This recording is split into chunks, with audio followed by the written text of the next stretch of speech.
Frédéric, on vous retrouvera à ce moment-là, 17h31 sur BFM Business.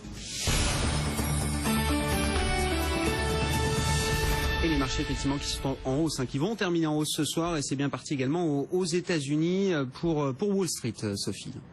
Oui, la raison, ce sont plusieurs bonnes nouvelles du côté du marché immobilier américain. Les mises en chantier de logement ont nettement rebondi en juillet, plus 15,7%. Alors il y a eu des statistiques à Wall Street, mais aussi les résultats de Home Depot, le Castorama américain qui est en grande forme. Le secteur immobilier américain connaît une véritable renaissance, selon Grégory Volokin, le président de Mescart Financial Services. Il fallait être rassuré sur la santé de l'immobilier. Home Depot pouvait satisfaire puisqu'il y a une hausse des ventes de plus de 5%, ce qui est excellent, et ils revoient à la hausse leur profit pour l'année.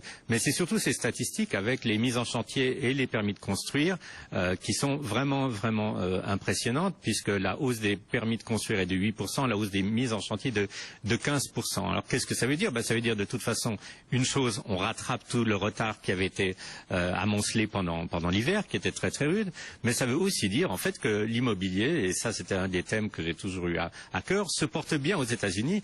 Et je vous dirais encore, ce qui est le mieux des statistiques du jour, c'est qu'en fait dans les prix à la consommation en hausse de 0,1% mensuel, il n'y a même pas un frémissement d'inflation. Donc c'est tout ce que la Fed veut, un marché de l'immobilier qui se tienne bien, mais en même temps pas de pression sur les prix, et c'est ce qu'apprécient et ce que saluent en tout cas les marchés ce matin.